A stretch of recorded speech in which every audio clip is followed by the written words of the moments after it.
Fakultas Kedokteran dan Ilmu Kesehatan Universitas Warmadiwa yang telah terakreditasi B mencetak dokter yang berkualitas karena pendidikan di FKIK Unwar mengacu kepada standar nasional pendidikan proses dokter Indonesia dengan sistem pembelajaran terbaik. Memiliki fasilitas yang sangat baik meliputi ruang kelas, laboratorium, student center, ruang OSCE, dan lainnya. Menerima mahasiswa baru tahun akademik 2021-2022.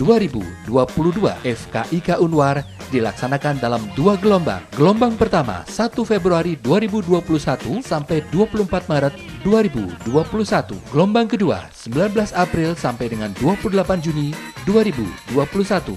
Tunggu apa lagi? Datang langsung ke FKIK Unwar, Jalan Trompong nomor 24 Denpasar, telepon 0361 240 727 atau klik di www.kedokteran-warmadiwa.ac.id.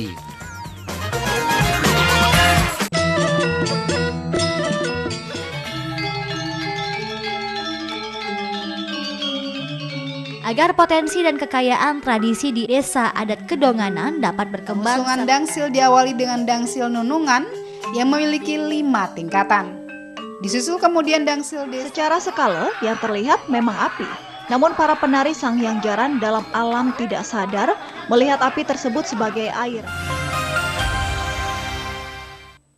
Dijamin cuma di sini yang detektifnya penuh drama. Gue pada saat pacaran sama gue kesianan. Tapi juga kocak abis.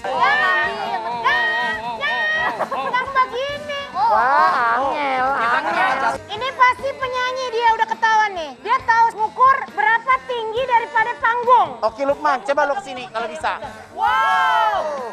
I Can See Your Voice Indonesia Season 5 di MNC TV.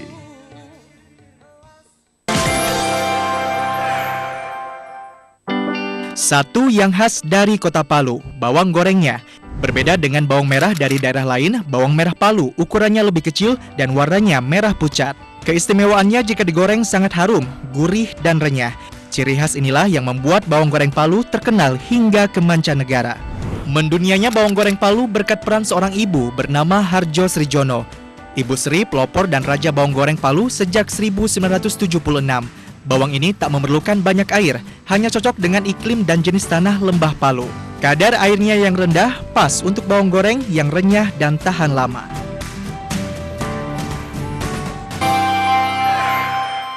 Tiang nawang melinu sayang, tiang nawang melinu cinta. Apa adane gelahang beli. Sudahlah dinginkan kepalamu.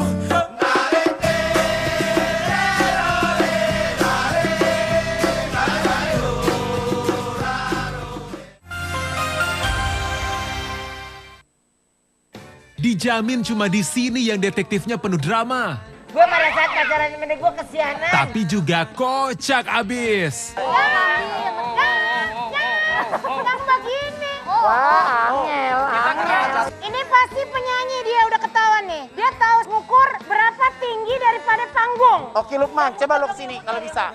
Wow. I Can See Your Voice Indonesia Season 5 di MNC TV. Jelajahi pesona Geopark Indonesia. Menyingkap nirwana tersembunyi di bumi pertiwi. Menapaki jejak tradisi dan budaya daerah yang khas. Dan eksplorasi lanskap alam bernilai turistik. Dalam Geopark Indonesia, setiap minggu pukul 15.30 waktu Indonesia Barat. Hanya di iNews. Dijamin cuma di sini yang detektifnya penuh drama. Gue pada saat pacaran sama gue kesianan. Tapi juga kocak abis. Yang begini. Wah, angel. Ini pasti penyanyi, dia udah ketahuan nih. Dia tahu ngukur berapa tinggi daripada panggung. Oke Lukman, coba lu kesini kalau bisa. Wow. I Can See Your Voice Indonesia Season 5 di MNC TV. Om Swastiastu. tersangka mengaku nekat mencuri perhiasan milik orang tua pacarnya karena tidak memiliki uang untuk membayar biaya pengobatan. Kebijakan wajib swab test justru membuat wisatawan harus mengeluarkan biaya ekstra. Suara gemericik air terjun dari ketinggian 20 meter yang jatuh di bebatuan menambah kesejukan panorama alam di dasar lembah.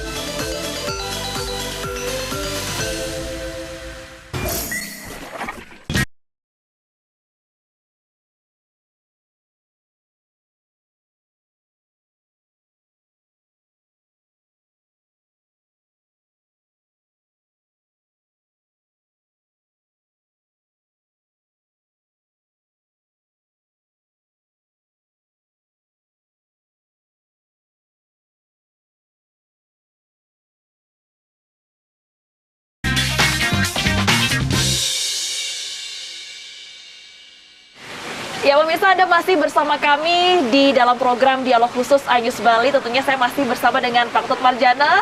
Pak, ini kan kita lagi ada di situasi yang sejuk sekali nih Pak. Kita ada di Kabupaten Bangli dengan ciri khasnya cuaca yang sejuk, tempat-tempat yang menarik. Ini kita saat ini sedang berada di mana Pak? Karena segar, panoramanya bagus sekali Pak.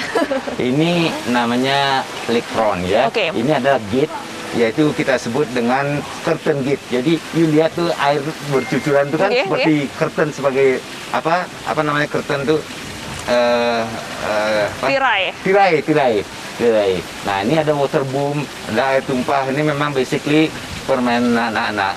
Nah ini water boom, ini adalah water boom air panas depan danau yang pertama di dunia. Wow, pertama di dunia ya pemirsa, ini bukan main-main. Nggak ada lagi, di mana lagi ada yang water boom tapi air panas di depan danau.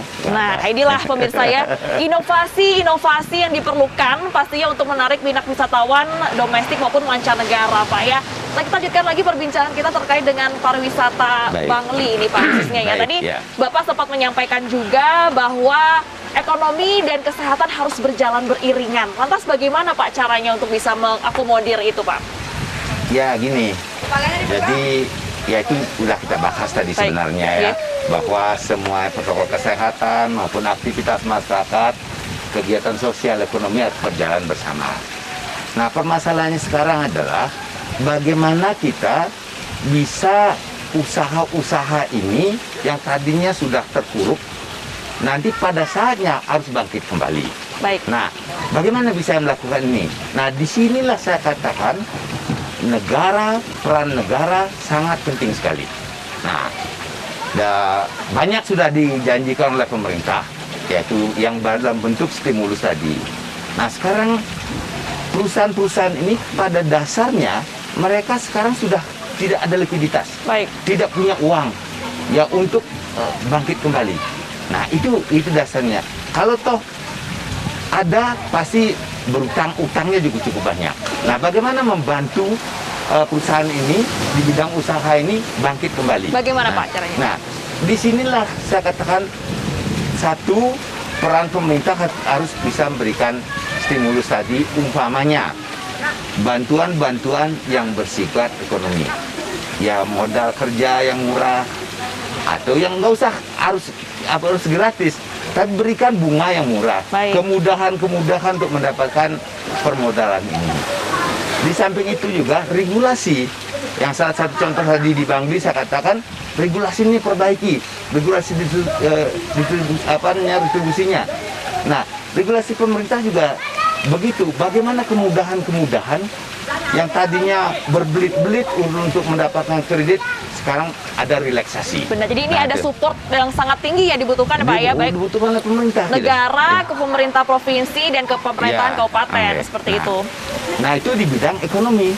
Di bidang kesehatan tentu kita sekarang sudah merasa senang bahwa vaksin sudah ditemukan. Benar. Sekarang bagaimana mendistribusikan ke masyarakat secepat mungkin. Seberapa optimis Pak nih pelaku pariwisata dengan adanya distribusi vaksin Pak? Ya kita harus optimis dengan pemerintah kan. Nah, karena semua negara di dunia melakukannya. Nah inilah harapan kita. Tapi permasalahan sekarang kan ini masih terbatas sekali. Distribusi vaksin ini masih terbatas sekali. Kenapa pemerintah tidak langsung mendistribusikan? Umpamanya kita katakan perusahaan, biar perusahaan lakukan itu tinggal vaksinnya diberikan, atau kemudian barangkali desa di sini berikan kepada desa adat berapa penduduknya, itu vaksinnya dilakukan oleh dokter-dokter puskesmas. Ini cara untuk mempercepatnya. Baik. Nah, itu kan. Nah, sekarang kan terkesan lambat sekali distribusinya. Saya nggak tahu apakah memang persediaan vaksinnya sudah ada, lengkap, atau masih terbatas kan atau itu. Mungkin prosesnya Pak ya, sampai itu yang masih dibutuhkan waktu. Bisa lakukan itu. Nah, kemudian di situasi pandemi ini dengan adanya aturan masuk ke Bali yang semakin diperketat, dengan adanya PPKM dan lain sebagainya, masih adakah Pak optimis untuk bisa bangkit? Jadi kan selama 1 tahun terakhir ini pelaku pariwisata terpuruk, tempat-tempat pariwisata mati suri seperti itu. Masih kan ada Pak kemungkinan ini untuk kan bisa sifatnya bangkit? temporary. Ya hanya sesaat. Bagaimana pemerintah strateginya untuk mencegah penyebaran pandemi yang begitu pesat ini dibendung, jadi diputus mata rantainya. Oleh karena itu aturannya diperketat. Nah, disinilah perlunya penegakan hukum dan disiplin masyarakat. Ya itu yang dilakukan kan gitu. Nah sekarang tapi tentu ini tidak bisa terus menerus. Nah kehadiran vaksin ini yang harus dipercepat kan itu. Semoga bisa cepat membantu ya Pak ya. Nah tentu pemberlakuan itu udah pasti dampaknya ke pariwisata menurun ya. Baik. Udah menyebabkan pariwisata terpuruk saja. Tapi masyarakat pariwisata mengerti masalah ini karena sifatnya kita harus berpikir jangka panjang ke depan. Nggak bisa, saat ini saya nggak bisa mendapatkan ini. Nah, tapi kalau kita sudah bisa mencegah, memutus mata rantai COVID ini, maka ke depan saya yakin akan bagus sekali. Kan lebih baik ya Pak ya. Dan adanya pandemi ini juga bisa menjadi semacam kelahiran kembali pariwisata Bali dengan adanya terobosan-terobosan digital dan juga kemudian digitalisasi. Nah itu yang terobosan. Sekarang dunia digital. Betul. 4.0. Nah, bagaimana pemerintah harus betul-betul alokasi anggaran itu diarahkan kepada digitalisasi. Umpamanya PMK Bangli. Nah, sekarang kita lihat di sini kan kalau ngomong masalah internet, aduh deh, ampun deh, susah sekali bisa akses, teleponnya susah. Nah, sekarang bagaimana pemerintah itu mendorong betul-betul arah digitalisasi secara lebih cepat. Digitalisasi ya, pemanfaatan teknologi ini harus dimaksimalkan. Teknologi harus dimaksimalkan betul. Gitu. Kemudian nih Pak terakhir Pak ya, apa harapan Bapak untuk semuanya, mulai dari masyarakat Bangli mungkin bisa lebih inovatif lagi untuk pelaku pariwisata, untuk pemerintah ke depannya Pak? Ya harapan saya sih nggak bisa satu-satu seperti kata masyarakat harus disiplin. Melakukan protokol kesehatan, harus berkolaborasi, melaksanakan apa yang diarahkan oleh pemerintah. Kedua, pemerintah ini juga betul-betul harus bisa menopang kebutuhan masyarakat khususnya di pariwisata yang tadi masalah aturan-aturan regulasi itu benar-benar ke arah digitalisasi gitu kan. Ini harus dilakukan. Nah, mudah-mudahan dengan pemerintahan Kabupaten Bangli yang baru ini terjadi perubahan. Itu yang kita harapkan. Perubahan yang lebih baik. Perubahan yang lebih baik harapannya. Dan kemudian untuk dari pelaku pariwisata sendiri, Bapak kan sebagai pelaku usaha langsung nih Pak.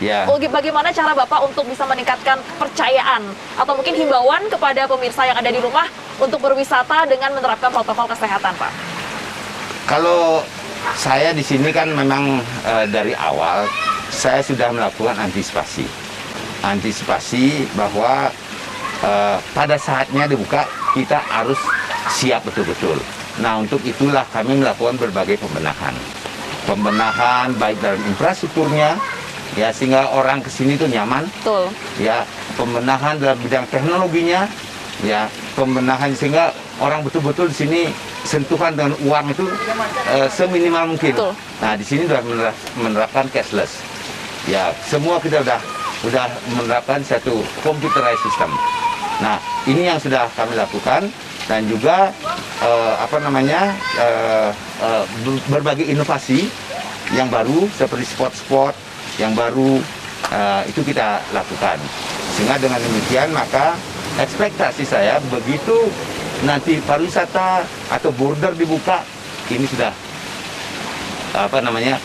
wisatawan sudah berani datang dengan secara percaya diri. Percaya diri ya Pak ya, dengan pastinya menerapkan protokol kesehatan. Jadi memang betul dibutuhkan kolaborasi pemirsa, karena kita sebagai manusia adalah makhluk sosial, tidak bisa untuk bisa percaya diri secara pribadi individu, tapi dibutuhkan kolaborasi antara pelaku pariwisata, masyarakat, pemerintah pusat, provinsi, kabupaten untuk bisa memajukan daerahnya masing-masing sehingga pariwisata Bali ini bisa kembali menggeliat. Seperti itu Pak ya.